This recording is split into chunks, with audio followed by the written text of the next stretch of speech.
4.15 총선의 사전투표가 시작된 어제 사전투표율이 역대 최고치를 기록했죠. 사전투표 이틀째인 오늘 또 한 번 역대 최고 투표율을 기록할 수 있을지 주목되고 있는 가운데 여야가 선거에 미칠 영향에 촉각을 곤두세우면서 표심 잡기 총력전에 나선 모습입니다. 네, 오늘 이 시간 전문가와 함께 관련 내용 짚어보겠습니다. 네. 임병식 전 국회 부대변인 그리고 이종근 시사평론가 나오셨습니다. 어서 오십시오. 네, 안녕하십니까. 예, 반갑습니다. 네, 두 분 투표하셨습니까? 네, 어저께 투표했습니다. 하셨군요. 예. 역시나 이게 보니까 투표율 얘기부터 안 할 수가 없는데 11시 현재 16.46%, 20대 총선의 최종이었던 12.2는 오늘 아침에 일단 넘겼고요. 예. 일단 이렇게 높은 투표율, 저희가 코로나19 얘기를 했었기 때문에 조금 감소한 게 아니라는 예상도 있었는데 일단 임 대변인께서 어떤 요인이 있었는지라고 좀 분석하고 계신지 들어볼까요? 예. 저 같은 경우 어제 11시 정도 투표를 했었는데요. 예. 제가 두 가지 느꼈던 게 언론에서 그동안 우려했던 것과 달리 굉장히 투표 절차가 원활하더라고요. 원활하게. 예. 두 번째는 굉장히 많이 왔구나 했는데 역시나 그 뉴스 보도 보니까 역대 최고치를 경신했었는데요. 예. 이렇게 높아진 투표율이 한 세 가지 정도로 추측을 해볼 수가 있겠는데요. 첫째는 이제 아무래도 이 제도가 도입된 지 6년째가 되면서 어느 정도 사전 투표에 대한 이제 정착 단계에 들어섰다는 거고요. 두 번째는 코로나 감염을 우려를 한 게 분명하게 좀 작용을 한 것 같습니다. 본투표 날은 아무래도 많은 인파가 몰리기 때문에 그런 감염 우려를 걱정을 해서 사전 투표로 좀 오신 것 같고요. 분산 효과. 그렇죠. 세 번째는 지금 선거가 거대 양당 중심의 그 양강구도로 흘러가면서 지금 진영 대결이 지금 심화가 되고 있는데요. 네. 그런 지지층들이 조기에 지금 결집하면서 투표장으로 나온 게 아닌가 이런 세 가지 정도 추측을 해보고 어쨌든 있습니다. 오늘 사전 투표는 이미 15일까지 갈 거 없고 이미 표심이 정해진 사람들이 하는 그렇죠. 것이다 그 예. 말씀이신 예. 것 같은데 이종근 평론가께서 보실 때는 이 세 가지 이유 중에 어떤 게 가장 좀 크다 보셨어요? 사실 1번이 저는 가장 크다고 봤습니다. 왜냐하면 2014년도에 우리가 지방선거에서 처음으로 이 사전투표를 했을 때 예. 당시만 하더라도 첫날 4.75%에 불과했어요. 네. 어저께는 12%가 넘었잖아요. 근데 서서히 증가하더라고요. 수치가 2016년도 총선, 2017년도 대선, 2018년도 지선까지 이렇게 보면 사전투표에 대한 인지도가 굉장히 높아지고 있다. 이전에는 몰랐었는데. 몰랐었는데 그래서 이게 굉장히 정착하고 있구나 하고 느껴지고요. 예.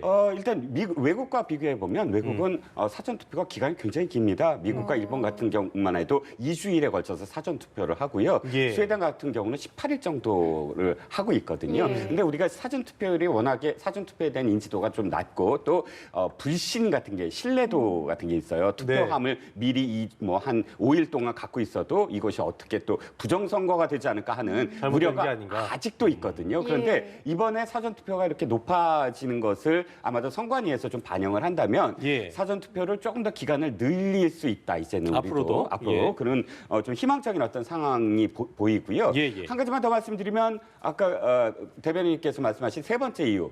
이것이 그러니까 코로나19 때문에 도리어 참여 욕구가 적지 않을까 하는 것인데 저는 거꾸로 이 지금 사전투표율이 높은 게 본투표를 견인할 것이다라고 생각을 해요. 견인을 한다. 그러니까 이게 분산만이 아니라 도리어 지금 사전투표가 워낙에 유례 없이 지금 뜨거운 상황이므로 양쪽 진영, 지금 약간의 진영의 그런 어떤 이 투표 경향이 좀 있지 않습니까? 예. 양대 진영. 그러면 양쪽 진영에서 서로 유불리를 따지기 시작할 거예요. 예. 이번 사전투표 때문에 이건 불리하다 또는 유리하다. 이름으로써 투표를 더 독려할 수 있는 그런 요인이 될 수가 있거든요. 예. 그 지역별로 약간씩 좀 상황은 다르겠지만 그렇기 때문에 본투표 역시 지난 총선보다 투표가 더 높아질 것이다라고 보입니다. 그렇군요. 예, 말씀하신 대로 지금 지역별 사전 투표율 격차도 확연합니다. 그렇습니다. 전남의 사전 투표율이 전국에서 가장 높고 반면에 가장 낮은 곳이 지금 대구시인데요. 이것 좀 어떤 의미로 봐야 될까요? 역대 모든 선거에서 보면 호남권이 투표율이 높았습니다. 예. 호남이 높을 수밖에 없는 이유가 호남이 이제 어떤 역대 정권에 차별당했다나 이런 인식이 있기 때문에 좀 결속력이 좀 다른 지역보다 좀 유독히 강한 거고요. 그게 이제 투표율로 연결이 된 거고요. 반면에 이제 대구 TK 같은 경우는 집권 세력을 오래 해오다 보니까 아무래도 예. 좀 그런 면에서 투표율이 좀 낮았었는데 이번 사전 투표도 아마 그게 연결이 좀 된 것 같고요. 예. 20대 총선 같은 경우는 수도권하고 6개 광역시 175개 지역구를 대상으로 해가지고 분석을 해본 조사가 있는데요. 사전 투표 결과하고 최종 승패 결과하고 일치한다는 거죠. 그게 한 94% 정도 일치하는 걸로 나타났는데 결국은 어제 오늘 이루어지는 사전 투표가 많이 자기 지지층을 끌어내는 층이 승패를 좌우할 수 있다. 그런 점에서 사전 투표도 독려를 하겠지만 이게 네. 앞서 말씀드린 것처럼 본선거에도 연결이 돼서 전체적인 선거 투표율을 높일 거라는 전망인데요. 중앙선관위 이미 여론조사 엊그제 그 투표 의향조사도 보면은 72%로 역대 가장 높은 반드시 투표하겠다는 의향층이 72%로요. 네. 지난 20대 같은 시점에 보면은 한 8%포인트 정도가 높게 답을 했었거든요. 그래서 전반적으로 이번에 투표율은 올라갈 거로 좀 관측이 되고 있습니다. 네. 지금 석시현 앵커의 말대로 그 과거 사례를 봐도 이게 전라도 지역은 굉장히 뜨거운데 네네. 부산과 뭐 어떤 대구 지역은 늘 좀 미지근하다는 얘기죠. 네네. 그 특히 이번에 또 코로나19의 발원지가 대구였기 때문에 네. 더 움츠러지지 않을까 생각이 들긴 하는데 그 이유는 저희가 어떻게 분석을 해야 되는 거예요? 일단 정치학에서는 이제 정당 효능감, 정치 효능감, 정당 일체감 이렇게 표현합니다. 정치 효능감, 이- 정당 일체감. 네, 어떤 뜻이냐면 호남 지역에서 이미 사실 우리가 투표를 하면 결과를 모르는 게 아니라 결과를 알 수 있는 지역이거든요. 거의 호남 지역의 전라남, 전북 전남의 총선에서의 어떤 결과가 총선 전에 예측한 거의 그대로 일부 지역을 제외하고는 예, 나온단 예. 말이죠. 변수 그러면 없이. 변수가 크지 않은 지역이라고 네, 네, 네. 표현하고 싶습니다. 그런데 그렇다면 선거를 보통은 안 해야 되죠. 왜냐하면 내가 안 하더라도 결과가 뻔하니까. 네. 하지만 더 적극적으로 투표를 하는 건 그 결과의 어떤 그런 향배가 문제가 아니라 내가 어떤 정당과 일체감을 확실히 더 많이 느끼기 때문에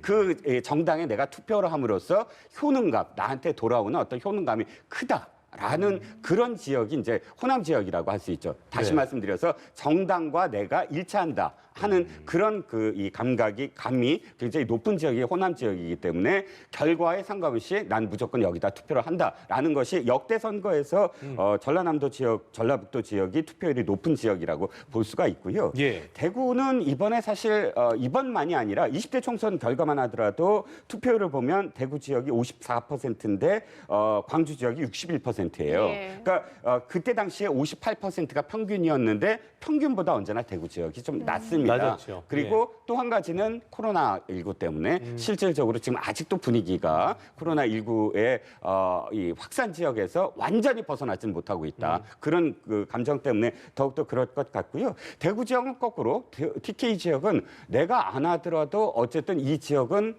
내가 생각한 대로 될 거야. 라는 생각이 더 반영이 된 그런 케이스가 아닌가. 그런데 그럼에도 불구하고 어찌됐든 지금 이번에는 PK 지역에서는 굉장히 높을 것이다. 그러니까 예. 경남의 어저께 사전투표일 첫날도 굉장히 높았어요. 높았죠. 그러니까 그 4년 전과 또는 대선보다 지금 높은 결과로 나왔습니다. 그렇습니다. PK는 그만큼 사실은 접전 지역도 많고 또 이번에 무엇인가 좀 다른 움직임, 4년 전과는 다른 움직임이 포착되는 게 아닌가 네. 해서 지역별로는 어쨌든 성향이 약간씩 다르지만 네. 이 더 제가 눈여겨보는 곳은 호남이나 혹은 PK보다 PK 지역이 PK 높은 지역. 점, 이 점이 좀 더 눈여겨볼 대목이 아닌가 싶습니다. 그러게요.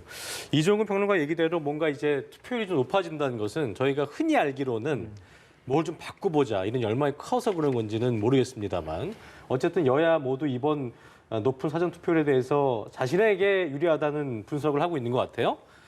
임 부대변인 보실 때는 이 높은 투표율이 어디한테 유불리가 있을지 좀 예상해 볼까요? 뭐 역대 선거 전통적으로 보면은 지지율이 높을 때는 여당한테 그 유리한 선거 결과가 나왔었는데 이번에도 저는 그렇지 않을까 싶은 게 네. 최근에 그 갤럽이 막판 그 선거조사 여론조사 한 결과 데이터를 보면은 부동층이 많이 줄어들고 있습니다. 이게 선거가 임박하면서 이제 지지할 정당을 이제 마음속으로 이제 결정을 한 거죠. 네네. 근데 이 줄어든 부동층이 어디로 가냐면 민주당 쪽으로 좀 올라가는 걸로 나와 있고요. 통합당은 변화가 없습니다. 그래서 그리고 중도층에서는 정당 지지율이 보면은 민주당하고 통합당이 2배 이상 격차가 나는 걸로 이렇게 여론조사 결과가 있는데 결국은 이제 이런 분위기가 계속돼 가고 있고 또 특히 한국통합당에서 이제 막말이 계속해서 이어지면서 수도권 접전 지역 같은 경우에 악재로 좀 작용을 하고 있거든요. 그래서 예. 결국은 투표율이 높아지면은 여당, 민주당이 유리한 결과가 나오지 않을까 하는 게 지금 일반적인 관측입니다. 예. 이런 가운데 세월호 막말 파문을 일으킨 차명진 후보에 대해서 통합당이 제명이 아닌 탈당 권유 처분을 내리면서 지금 파장이 계속해서 이어지고 있거든요. 각 당의 비판과 또 선거 악재 우려에도 불구하고 왜 선관위는 이런 결정을 내렸을까요? 일단 탈당 권유가 참 애매합니다. 예. 그러니까 10일 정도까지 탈당을 하지 아니하면 뭐 제명에 간주한다 하는 뭐 규정이 당원 당규에 있습니다. 그런데 10일이라는 것이 어차피 지금 선거일이 5일밖에 남지 않지 않았습니까? 네, 네. 5일도 안 남았죠 지금. 예. 그런데 그 이전까지 만약에 결정을 못하면 선거는 치러지게 돼 있거든요. 그러니까 일단 제명에 준하는 결정이긴 하지만 선거를 못하게 하진 않겠다. 예. 이렇게 지금 받아들여지니까 당내에서도 좀 굉장히 이 비판적인 어떤 시각이 이어졌습니다. 그러자 이제 그 황교안 대표 어젯밤에 입장문을 발표를 하고 또 이제 오늘 그 김종인 선대위원장을 만나면서도 그걸 다시 한번 이제 얘기를 한 것 같아요. 즉 지금부터 차 후보는 우리 당 후보가 아니다. 즉 그러니까 10일간의 그 유예라는 것, 탈당 권유 유예라는 것을 이렇게 다시 한번 해석을 하는 것 같아요. 그러니까 뭐 5일 남았지만 그러나 우리 당 후보가 아니고 이미 후보 자격을 박탈한 거나 마찬가지다. 그리고 정치는 국민의 아픔을 치유하는 것이다라는 그 입장문을 통해서 어쨌든 차 후보를 당의 뭐 공식적인 어떤 결정을 통해서 제명하는 것은 아니지만 네. 그럼에도 불구하고 제명에 준하는 그런 입장을 발표를 했습니다. 일단 윤리위 쪽에서 네. 결정을 내린 동기는 굉장히 강력하게 일부 지지자들이 강성 지지층들이 강성 일부 지지자들이 이 차 후보에 대해서 제명을 하면 안 된다는 그런 메시지를 굉장히 강력하게 던지는 것 같아요. 그러니까 윤리위의 정무적인 어떤 판단이 개입된다면 그 정무적인 판단은 어느 쪽을 택할 것이냐. 지금 시점에서 집토끼가 이탈하면 위험하게 될 것이냐 아니면 산토끼 그러니까 수도권을 더 확장시킬 것이냐 이 고민을 분명히 했을 테고 그러니까 이 양쪽 다 그러니까 이 수도권 일부도 놓칠 수 없는데 집토끼라고 표현되는 강성 지지자들도 지금 그 등을 돌리게 되면 위험한 게 아니냐. 실제로 이것은 비례대표에서 우리공화당이나 혹은 또 기독통일당으로 비례대표가 갈 수 있는 확률이 더 크다 이런 판단을 한 것 같습니다. 예. 저는 그 통합당에서 그 우리 당 후보가 아니라고 그랬었잖아요. 근데 그게 굉장히 말장난에 불과한 게 지금 김대호 세대 폄하 논란이 있었던 그분보다도 실은 굉장히 폭발력 있는 그 망언이거든요. 그런데 이걸 계속해서 유지를 해주고 예. 자기 당의 후보 옷을 입고 그 번호표를 달고 지금 선거운동을 하는데 우리 당 후보가 아니라고 하는 게 어떤 설득력이 있는지 좀 의문이고요. 예. 지금 본인 같은 경우는 아주 현명한 결정이라고 그랬었는데 본인이 기자간담회라든지 윤리에다 낸 소명서를 보게 되면은 지지층의 결집을 노리고 계획된 전략적인 발언이라고 본인 스스로 얘기를 했습니다. 그러니까 네. 이게 어떤 의도를 가지고 그런 세월호 유가족들의 그 아픔을 아주 그냥 그 소금을 뿌린 거나 다름이 없는데 이런 행태를 계속해서 놔둔 이 지도부가 과연 정상적인 판단을 한 것인지 오죽하면 김종인 위원장 같은 경우는 한심한 사람들이라고 윤리위에 대해서 비판을 예. 했었는데요. 당 명을 바꾸고 당 색깔을 바꾼다 그래서 이 한국당 통합당의 본질이 바뀌는 게 아니라는 걸 이번에도 이게 반증이 되는 건데요. 정말로 당명에 걸맞게 미래라든지 통합에 걸맞은 언행과 행보가 일치되지 않을까 이런 좀 아쉬움이 좀 많이 있습니다. 예. 그 지지층 표심에는 어떤 영향을 좀 미칠까요? 이런 막말 파문이. 예. 아까도 좀 제가 잠깐 말씀을 드렸지만 지금은 통합당이 지금 4년 전과 비교했을 때 네. 어디를 지금 노려야 되냐면 두 가지입니다. 하나는 영남권의 복원.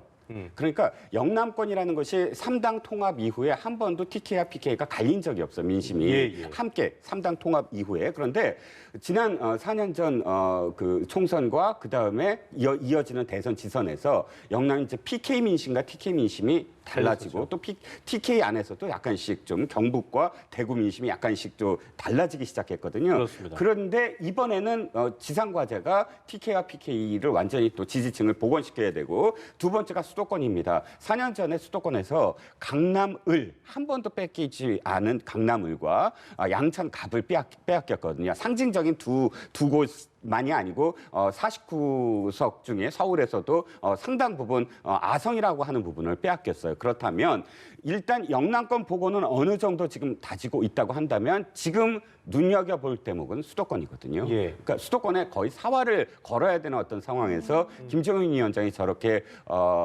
이 굉장히 센 발언을 한 이유도 수도권의 어떤 지금 한 표 한 표가 이 부동층 그러니까 투표일 직전에 결정되는 경향이 많았습니다. 그런데 지금의 이 발언 수도권에 사실 악영향을 미칠 것이다라고 볼 수밖에 없죠. 네. 예, 그리고 지금 총선을 앞둔 주말 이 통합당 지도부 일각에서 여권 인사의 아들이 디지털 성범죄 공간인 텔레그램 N번방에 연루돼 있다는 이젠 제보를 주말에 공개할 것이다 이런 말이 나왔었는데 결국에는 공식 부인을 했어요. 거기에 김종인 위원장은 입단속을 좀 공개적으로 주문을 했는데 네네. 이 상황 지금 어떻게 보고 계세요? 민주당 인사가 했던 말을 제가 그대로 이 미래한국당에다 들려주고 싶은 게요. 통합당이요? 미래통합당이죠. 예. 아직도 정신을 못 차렸다. 이게 지금 그 어제 내놓은 거 보면은 여권 인사가 포함된 건 맞지만은 사실관계가 명확히 체크된 건 없다. 이건 말이 아닌 거죠, 이건. 나중에 아니면 말겠다는 건데 예. 이런 식으로 마타도를 하고 흑색선전을 전형적인 흑색선전인데요. 정치 공작의 음모가 있다. 이것까지는 좀 과한 표현이라 하더라도 이게 선거에 이용하기 위해서 N번방이 어떻게 보면은 디지털 성범죄에 노출돼서 다수의 그 여성들이 지금 피해를 보고 있고 인권이 지금 짓밟히는 상황인데 이런 걸 선거판에 끌어들여서 이런 식으로 몰고 가는 이 한국당, 통합당의 선거 행태가 맞는지 저는 앞서도 말씀드렸지만은 지금 부동층, 무당층이 지금 줄어들고 있거든요. 그리고 수도권 같은 경우는 19대 때, 20대 때 보면은 5%포인트 내에서 그 당락이 결정됐던 접전 지역이 30곳, 31곳이었습니다. 그런데 예. 이런 데 같은 경우는 직접적으로 영향을 줄 수밖에 없죠. 그래서 통합당이 자꾸 그 자살골을 하는 행태를 좀 하고 있지 않은가 싶은 그런 우려가 좀 있습니다. 예. 이게 보니까 그 민주당 같은 경우에는 전형적인 말씀하신 것처럼 전 공작 정치라는 비판을 했는데 이런 소모적인 공방이라는 게 선거철 이후에 계속 반복되는 거는 그럼에도 불구하고 뭔가 도움이 되는 거여서 하는 것인지에 대한 의문이 있는데 네. 어떻게 좀 저희가 생각해 봐야겠습니까? 일단 네거티브 정치라는 건 사실 미국은 더 심합니다. 미국은 그 네거티브에 대해서 아주 공식적으로 텔레비전 광고에서도 거의 네거티브 전략이 뭐 민주당이든 공화당이든 우리보다 그것을 더 이렇게 용인하는 부분이 있어요. 그런데 그렇더라도 우리가 이제 그 이 political 이 correctness라고 해서 예. 정치적인 올바름. 그러니까 어디까지가 정말 올바른 어떤 그런 이슈냐 이건 절대 다루지 않아야 될 것들 성적 소수자라든지 혹은 뭐 인종과 관련된 문제라든지 또 지역별 차별이라든지 절대 네거티브의 대상이 되지 아니하는 부분이 있거든요. 미국도 마찬가지입니다. 그 부분은 그래서 사실상 그런 부분들을 이 네거티브화 한다면 그건 뭐 역효과가 날 수밖에 없는 부분이고요. 근데 이번 논란과 관련해서는 사실상 뭐 정치 공작이다라고 이야기까지 할 수 있는 부분이 아니다라고 저는 생각을 하는 게 네. 먼저 사실 이해찬 대표나 혹은 방송인이라고 이야기하는 김어준 씨가 나서서 뭐 이 주말에 뭐가 터질 거다 그리고 그것은 공작이다라고 하는 부분들은 굉장히 부적절했다는 거예요. 도리어 네. 왜냐하면 일단 그 부분이 아니더라도 사실상 공개를 해서 논쟁을 벌여야 될 이슈들은 분명히 있습니다. 그런데 그런 이슈들을 사전에 이야기함으로써 저건 내가 이야기했지 이건 정치 공작이야라는 범주 속에서 아예 묶어버리는 그런 고도의 또 프레임 전략이거든요. 그래서 이것이 뭐 어디까지가 폭로고 어디까지가 정말 네거티브가 어디까지가 공개이냐라는 건 유권자들이 판단할 문제이지 예. 그것들을 미리 프레임으로 해서 저쪽이 하는 것은 무조건 공작이다. 방송인의 김어준 씨가 그날 그렇게 표현했어요. 어떤 의미에서는 이 굉장히 중립적이어야 될 방송인이 저쪽은 언제나 저렇게 무엇이든 다 한다.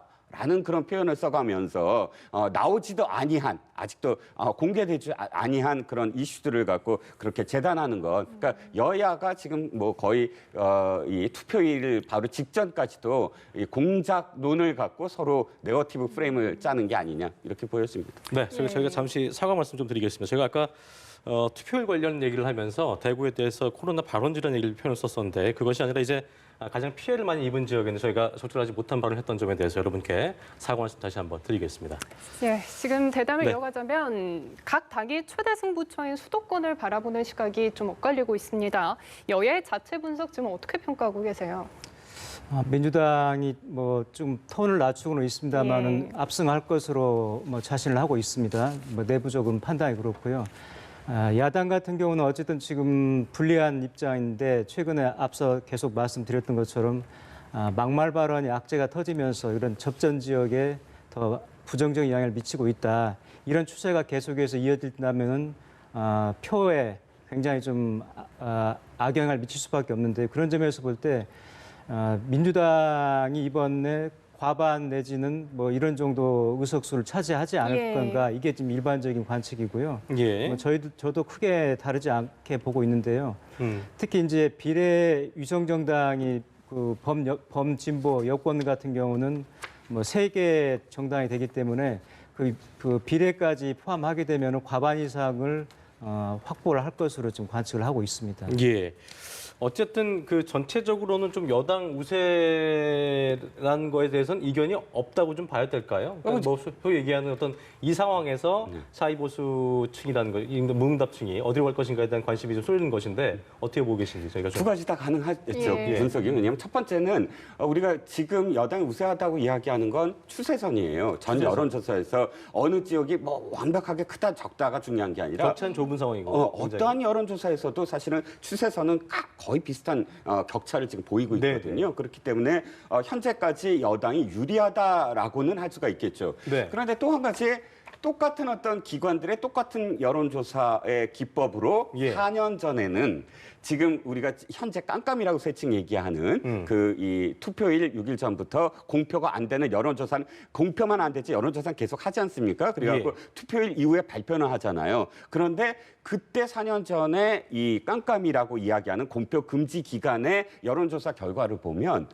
새누리당이 훨씬 앞서 있었어요. 사흘 전까지도 그 앞서 있었던. 예. 그러니까 더불어민주당보다. 네. 그런데 결과적으로는 어떻게 됐냐면 더불어민주당이 123, 그다음에 새누리당이 122. 그러니까 역전되고 예. 보통 참패라고 이제 표현을 하죠. 새누리당이. 그렇다면 물론 여론조사를 안 믿겠다는 것이 아니라 지금 앵커께서 말씀하셨듯이 부동층. 네. 그러니까 부동층이 역대 어느 선거보다도 더 많다고 지금 표현하지 않습니까? 예. 27, 8% 정도의 부동층이고 4년 전과 비교했을 때 약 한 5%포인트 이상 지금 높아져 있는데 이 부동층이 여당에 실망한 부동층이냐 야당에 실망한 부동층이냐 이렇게 예. 봤을 때는 여권에 실망한 집권 여당에 실망한 부동층이 다시 여권을 찍을 것이냐 아니면 실망했기 때문에 야권을 찍을 것이냐의 승부라고 보여집니다. 예, 알겠습니다. 알겠습니다. 오늘 두 분 말씀 여기까지 듣겠습니다. 지금까지 임병식 전 국회 부대변인, 이종근 시사평론가와 함께 총선 이슈 살펴봤습니다. 고맙습니다. 고맙습니다.